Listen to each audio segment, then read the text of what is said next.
تفتكر جيف اي ولا جيف مي؟ انا بقول لك حاجات احنا بنقولها كلنا بديهيه. طب ليه يا مستر قلت مي ما قلتش اي؟ قال لي لان انا كده هو بقول لك ايه؟ سو جيف نقط اي ولا مي؟ انفع احط اي جوه الجمله؟ قال لي لا، ده اي دي مكانها فين؟ في بدايه الكلام، لان دي ضمير ايه؟ فاعل، وضمائر الفاعل مكانهم فين؟ في اول الجمله. طيب يبقى هنا جيف سوها جيف مي ابل. يبقى ايه كده؟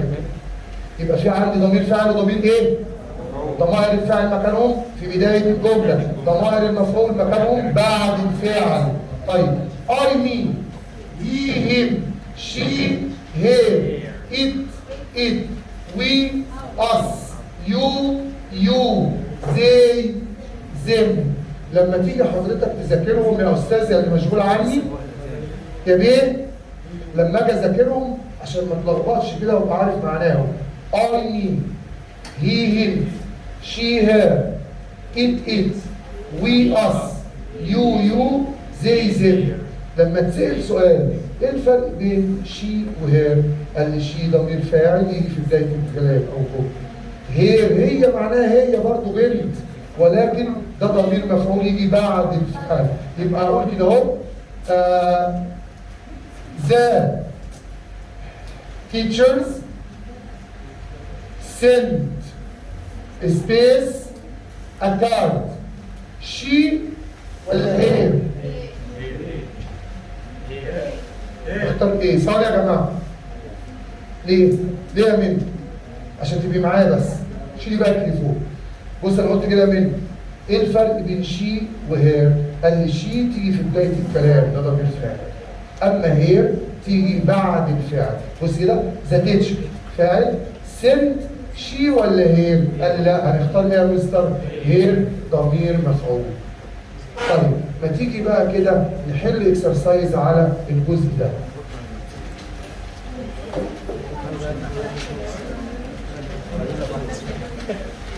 نيجي هنا في نفس الصفحه تحت كده في بيج 3. اول جمله بيقول لي ايه؟ انا روت ميني ايميلز. ركز بقى معايا. ايميلز مفرد ولا جمع؟ طيب محدش يتسرع بقى ثواني. تاني كلمه ايميلز اللي هي كذا بريد الكتروني، يبقى مفرد ولا جمع؟ جمع. طب تعالي بص معايا، انا عندي كام حاجه للجمع؟ زي وزم. هي دي فاعل ولا مفعول؟ نزلي رجلك عليه. فاعل ولا مفعول؟ يبقى اقول زي ولا زم؟ اظبطي بقى معايا الكلام ده. يبقى اقول ايه؟ زم. احط زم. فين مكانها؟ ما انت معكيش ملزمه. فين مكانها؟ في الاول يبقى زي. طب لو هي جوه الجمله يبقى مفعول يبقى زي. تمام؟ طيب رقم 2 عمرو رايتس ا بويم افري مانث. كلمه بويم يعني ايه؟ اكتبي عليها قصيده، قصيده الشعر. طيب مفرد ولا جمع؟ ايش عرفت؟ بص كده، بص بقى اقول لك برضه معلومه. او ان معناهم واحد، لازم يجي وراهم اسم ايه؟ مفرد. طب هي القصيده دي عاقل ولا غير عاقل؟ يبقى ايه الضمير بتاعها؟ يبقى سواء فاعل او مفعول هو الضمير ايه؟ واحد اللي هو ايه؟ طيب نمبر 3 they watch هالة in the cafeteria every day. هي هالة دي قال لي ده شي وهير. طب هنا هتختاري شي ولا هير؟ مفعول فاعل مفعول يبقى هير. طيب رقم نمبر 4 هيام. نعم هنا هالة فاعل في بداية الكلام، يبقى هي ايه؟ مفعول بعد الفعل. يبقى هنا هقول شي ولا هير؟ في المفعول اقول ايه؟ هير. طب بصي الجملة اللي بعديها هيام sometimes meets these girls. girls دي يعني بنات، مفرد ولا جمع؟ رد بس على السؤال، مفرد ولا جمع؟ طب اقول زي ولا زم؟ لان فين؟ في المفعول جوه الجمله. تمام؟ سلم. Number 5 I often go shopping with my friends. كلمة friends جمع ولا مفرد؟ ايه الضمير اللي قايل عليهم؟ زم. يبقى اي جمع في المفعول اقول عليه ايه؟ ذم، عاقل او غير عاقل. طيب اخر واحده I said near منى and her brother. مفرد ولا جمع؟ ما عنديش مثال؟ يبقى واحد مفرد اكتر من واحد ايه يا جماعه؟ يبقى برضه ايه؟ ذم. يبقى ذم ضمير جمع يعود على اي اسم جمع سواء عاقل او غير عاقل. صعب كده الكلام؟ طيب نتفق على حاجه يا اولاد. اي حاجه في الجدول بتاعي ده بسميه بروناون. يبقى اي اسمها ايه؟ بروناون. هير، اس، وي. طب تعالى نجرب كده الكلام ده. بص كده في الاختيارات في الصفحه الثانيه اللي بيديك فيها 5 اختيارات. بص كده اول جمله بيقول ايه؟ مستر عادل جيف ذم سم بوكس. فين الاوبجكت بروناون؟ فين الضمير المفعول هنا؟ ذم. برافو عليك. اول جمله اهي بيقول لي فين ضمير المفعول؟ انا عرفت ان الجمله فاعل وفعل وايه؟ يبقى انا هبص جوه الجمله بعد الفعل يبقى هنا ذم. بص كده رقم 2 The boys didn't ask him any questions. فين ضمير المفعول؟ فين الاوبجكت بروناون؟ يبقى him. طيب حتى لو لقيتها متكرره مش مشكله. I haven't seen him since last year. يبقى him برضو. him متكرره في ايه؟ ودي عادي اي واحده دي بطل كويس. طيب ركز بقى في رقم 4. 2 و3 هي. بص رقم 4 I watched the movie. يعني ايه موفي؟ محدش يجاوب يا جماعه، رد عليا. اكتبي عليه فيلم سينمائي. سينمائي. كلمة موفي فيلم سينمائي. مفرد ولا جمع؟ مفرد. عاقل ولا غير عاقل؟ ايه الضمير اللي عايد على الفيلم بقى؟ ايت. مفرد غير عاقل. يبقى I like it. انا بحبه اللي هو الفيلم. يبقى هختار ايه؟ ايت. اخر واحد. طيب بصي رقم 5 He doesn't know them. فين الاوبجكت بروناون؟ فين ضمير المفعول؟ them. حط خط تحت كده عشان تشوفيها them. طيب Where are you going now؟ كلمة you هي noun ولا pronoun ولا verb ولا adjective ولا ايه؟ قلنا اي واحد من الجدول كله اسمه ايه؟ اي واحد ضمير، كل دول اسمهم ضمائر pronoun. صعب كده الكلام؟ طيب ننقل على حاجة تانية.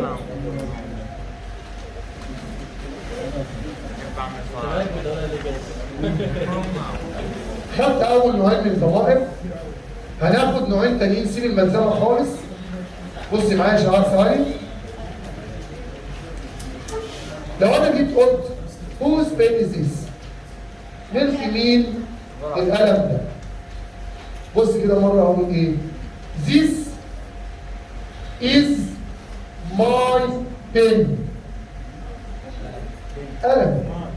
يبقى my دي معناها يا مستر ملكي. My father أبي. My mother. My school. My teacher. My center. My street. My country. يبقى كل ده ملكي. طيب اللي ممكن تقول ملكك بس بطريقة تانية. أو ملكي. بص أقول إيه؟ It's mine. يعني إيه mine؟ برضه معناها ملكي. إيه الفرق بين الاتنين؟ عايز أسمع حد. الاتنين دول ضمائر. حضرتك صفة ملكية وضمير ملكية. تمام؟ إيه الفرق بينهم؟ إن ماين تقريبا نفسي. ماين نفسي. لا ماين الفاظر. ماين لا ماين ملكي برضه. طيب الاسم بص ماين هنا جه وراها ايه؟ انفع اقول بص كده انفع اقول this is my واسكت؟ ماي ايه؟ لازم احدد. قال لي بص بقى صفات الملكيه عندي ثالث نوع من الضمائر صفات الايه؟ الملكيه. والرابع ضمائر الملكيه. تعال نشوف ايه الفرق بين ضمير الملكيه وصفه الملكيه. قال لي ماي ملكي وماي ملكي. بس صفة الملكية لازم يجي وراها اسم. صفة الملكية لازم يجي وراها اسم، أما ضمير الملكية لا يأتي بعده اسم.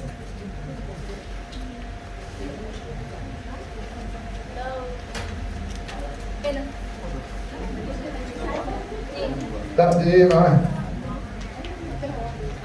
يا محمد عشان لو حد عايز اتفضل.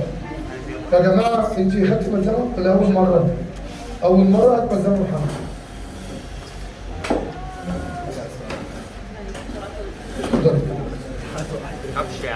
خليك معايا بقى ثواني عشان الدنيا ما تبقاش صعبة عليك. قلنا صفات الملكية، صفة الملكية لازم يجي وراها اسم، ما ينفعش أقول ماي واسكت، لازم تقول ماي إيه؟ ماي كار، ماي تيتشر، ماي فاذر، ماي فريند، ماي كار، ماي إيه؟ يبقى صفة الملكية لازم يجي وراها يا جماعة اسم، أما ضمير الملكية ما يجيش وراه اسم. اتس ماين خلاص ملك أيا كان هذا الشيء. تعالى بقى نحفظ دول مع بعض وتذاكرهم كده. ماي ماين تاني، ماي ماين ماي ماين. ايه الفرق بين ماي وماين؟ هتقول لي الاثنين معناهم ايه؟ الاثنين معناهم ايه؟ ملك. لكن ماي صفة ملكية لازم يجي وراها اسم، اما ماين ضمير ملكية لا يأتي بعده اسم ويجي غالبا في نهاية الجملة. تمام؟ نكملهم كده. his her hers. its مفيش ضمير ملكية غير عاقل، لأن القطة مش هتطلع تقول ده ملك ولا أي حاجة غير عاقلة تنسب حاجة ليها أو نفسها. طيب our ours your yours their theirs. يبقى نقولهم مع بعض. my his her hers. its مفيش our ours yours theirs يبقى دي كده ضمائر الملكية وصفات الملكية. ايه الفرق بين صفة الملكية وضمير الملكية؟ تقوليها زي ما انا بقول. صفة الملكية لازم يجي وراها اسم، صفة الملكية لازم يجي وراها اسم، اما ضمير الملكية ما يجيش وراها. طب هختبر بقى قبل ما نحل، هقول مثال كده لو الكل قالوا بص كده. This is house here ولا hers؟ لسه في ناس بس شايفه هير لازم يجي وراها ايه؟ طب هيرز ينفع يجي وراها اسم؟ في اسم ولا مفيش؟ يبقى هير. صعب كده الكلام؟ يبقى صفة الملكية لازم يجي وراها، أما ضمير الملكية لا يأتي بعدها. صعب كده الكلام؟ تعالى نحل على الكلام ده. افتح ملزمتك.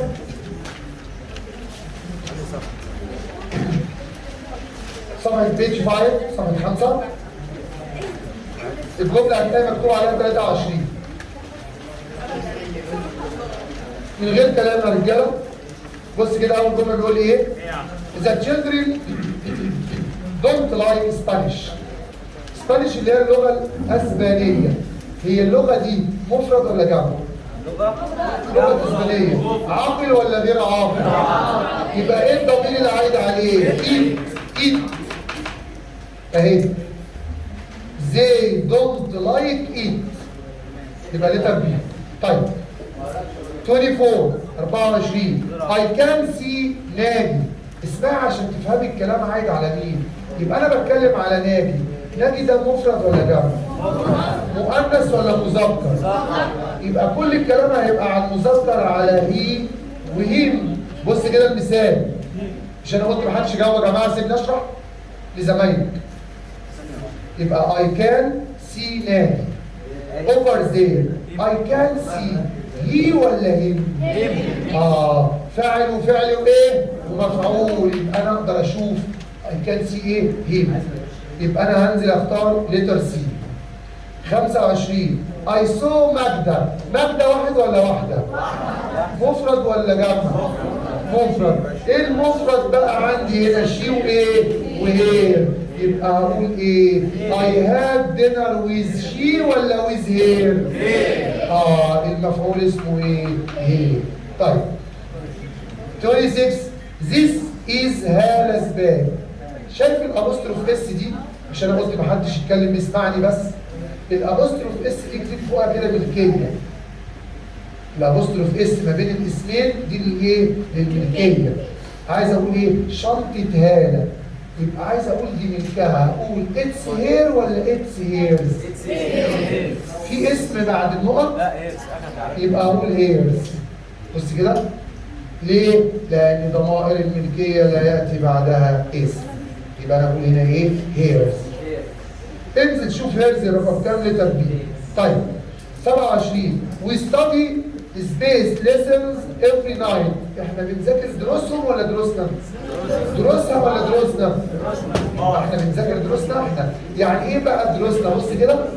انا عايزك اهي نحن. دي من كده يعني ايه؟ اور. هقول اور ولا اور؟ اور ليسن. هيجي وراها اسم. اور ليسن. معايا يا رحمه؟ طيب 27 8 she likes me. هي بتحبني.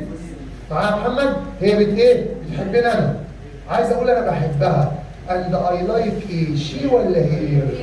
I like هي مفعول. عشان مفعول. مؤنث ومفعول. يبقى she ولا هي؟ طيب في اي مشكله في الضمائر دي؟ اخر نوع من الضمائر على فكره يا جماعه احنا لسه زي ما احنا. سيب منزلتك. هنكمل بقيه الضمائر يبقى انت خلصت الضمائر كلها. خامس نوع عشان اقول لك تحفظه ازاي بطريقه سهله وتذاكره ازاي بطريقه 5 دقايق. تمام يا اولاد؟ النوع الخامس ده بسميه الضمائر المنعكسه او الضمائر النفسيه. يعني ايه ضمير نفسي؟ يعني ايه ضمير منعكس؟ انت عملت الواجب ازاي؟ حد سالك؟ لا يا مستر ده انا عملته بنفسي. مين اللي طبخ الاكل النهارده؟ دي ماما طبخته بايه؟ بنفسها. مين اللي جاب لك الموبايل ده؟ ده بابا جابه بنفسه. انتوا رحتوا النهارده؟ ده احنا رحنا للنادي بنفسينا. يبقى دي اسمها الضمائر المنعكسه او الضمائر النفسيه. منعكسه عشان بتنعكس على الفاعل. خلي بالك من الكلام. يبقى هنا لما اجي احفظ هحفظ ده الاول مع الاخير. يعني ايه عايز اقول بنفسي. ده انا عملت الواجب بنفسي. ده انا عملت الشغل بنفسي. اسمها بقى ايه؟ ماي سيلف.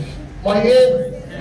كلمة سيلف معناها نفس واحدة. عايز اجمعها. قال لي هتشيل الاف وتحط في اي اس. سيلفز معناها انفس. يبقى دي نفس سيلف جمعها ايه؟ سيلفز انفس. عشان كده بقول ايه بقى؟ ماي سيلف. I did my work myself. I did the work myself. انا عملت الشغل بنفسي. انا عملت الواجب بنفسي. طب عايز اقول هو عمل الواجب بنفسه. بص هقول ايه بقى؟ himself. هقول ايه؟ himself. طب she herself. she ايه؟ herself. itself. لما اجي اذاكر كده هقول كده I myself. I myself. He himself. She herself. It itself. We بأنفسنا. اسمها ايه بقى؟ ourselves. جنب بأنفسنا VES عشان تبقى واخد بالك من السبيلنج والكلام ده. طيب you لو انا بكلم شخص واحد قدامي هقول له مثلا ايه؟ do it yourself. اعملها بنفسك. اعملي الواجب بنفسك. اعمل كذا بنفسك. طب لو مجموعه قدامي بانفسكم يبقى انا عندي هنا حاجتين. يا اما yourself بنفسك لو شخص واحد قدامي، واما يور سيلفز للاشخاص. يبقى هنا هقول حاجتين، يا اما اقول يور سيلف يا اما اقول ايه؟ يور سيلفز بانفسكم. واخر واحده طبعا زي هتبقى زم سيلفز. زم ايه؟ زم سيلفز. يبقى نقولهم كده سريعا. I myself. He himself. She herself. It itself. We ourselves. We ourselves. You. Yourself. Yourselves. Yourself. Yourselves. They themselves. They themselves. لكن اي واحد من الجدول ده بسميه ايه؟ بروناون. ادي كده الخمس انواع من الضمائر الشخصيه في الانجليش كله. صعب الكلام؟ نمسح دي عشان اكمل باقي اجزاء الكلام. كل ده موجود؟ كل ده موجود عندك في الملزمه؟ طلع ملزمتك عشان نحل. بدايه الشغل الحقيقي المره الجايه يا رحمه بقى هنبدا المنهج بتاعنا. ده تسليم بس عشان نشغل دماغك. عارفه لو الدنيا اشتغلت مش هتقعدي تذاكري كتير ولا تشتغل الكلام المتركز. اسمك ايه؟ سماح؟ سماح. بص يا سماح، هتيجي بيج 8 صفحه 8. ركز معايا، احل برضو كام اكسرسايز معاك كده. حل كام جمله. بص كده يا رجاله، اول مثال بيقول لي ايه؟ نوع did the work by herself. هو هنا فين البروناون يا جماعه؟ فين الضمير؟ بص لي بقى، احنا اتفقنا يا رجاله ان اي واحد في الجدول ده بسميه ايه؟ بروناون. طب هو في حاجه من الجدول ده عندك؟ يا مستر، ده في كلمه هير سيلف صح؟ حط تحتها خط. يبقى فين الضمير اللي في الجمله يا رحمه؟ يبقى هير سيلف. طيب الثانيه ما لحقتش؟ احنا في صفحه 8 تلاقي مكتوب عليها 8 وهتلاقي اكسرسايز كده اول نوع. ثانيه واحده يا جماعه عشان الكل يبقى معايا. وصلت ولا لسه؟ حضرتك في اول مثال خالص. نقراه تاني عشان الناس اللي ما كانتش معايا. اقول تاني اول مثال. نوع did the work by herself. وطلب مني في السؤال ايه؟ the pronoun in this sentence. الضمير اللي في الجمله ده احنا اتفقنا اي حاجه في الجدول ده بسميها ايه؟ pronoun. هنا فين الضمير عندك؟ كلمه ايه؟ herself. حط تحتها اندرلاين في خط. يا بنت ايه؟ فين ايه؟ في اول جمله. مين اللي بتقول فين؟ صفحة رقم ده ثالث مرة. عد الصفحة رقم 2 بيقول لي ايه بقى؟ خلاص كده كله معايا؟ اتفضل حضرتك. محمد. اسمك ايه؟ يوسف. بص يا يوسف رقم 2. The students asked the teacher by themselves about the exam. فين البروناون هنا؟ على فكرة بقول يا محمد. وعلى فكرة محدش يستظرف ويحل عشان ما ازعلش. حصة جميلة اهي وبدأنا ننجز. مصممة تبقيش معايا، قلت لك هتبقي كويس ولا ركزتي؟ اتفضل يا يوسف، فين الضمير هنا؟ يبقى لتر ايه؟ زيم سيلفز. ادي الضمير اهي، زيم سيلفز. ضمير ولا مش ضمير؟ يبقى انا لازم اقعد احفظ الضمائر ده يا يوسف. بص كده الرقم اللي بعديها، اتفضل يا فاطمة. وي هاف لتر ايه؟ زيم سيلفز. لتر ايه؟ اتفضل يا فاطمة. We have prepared breakfast ourselves. هي كلمة ourselves تقول عليها noun ولا pronoun ولا verb ولا adjective؟ لا، بقول عليها ايه يا ولاد؟ pronoun. letter B. 4 اتفضل. We couldn't understand the lecture. letter B. برافو عليك. بص هنا الفاعل عندك مين؟ وي. بص لي كده شوية على الجملة. الفاعل عندك ايه يا احمد؟ وي يا يوسف. رحمة. ادي وي. ايه الضمير المنعكس بتاعها؟ اور سيلفز. ده احنا عملنا بانفسنا. يبقى الضمير المنعكس بينعكس على مين؟ على الفاعل. يبقى لما تيجي تذاكريهم اسمعيني. اسمك ايه؟ اسمك ايه؟ رقم 3 هنا ناقص دنيا؟ بص يا دنيا، لما اجي اذاكر بقى اذاكر الاول مع الاخير. I myself he himself. اسمع عشان بقول لك تذاكر كويس ازاي وتسهل على نفسك. ماشي اتفضل. اللي بعدها رقم 5. he and she can listen. مش عايز يتكلم يا جماعه خالص ومش عايز حد يحل. اتفضل يا ابني. he and she هي هي بس ولا شي بس ولا الاثنين؟ طب اسمع اجابته. he and she can listen to it ايه؟ لا himself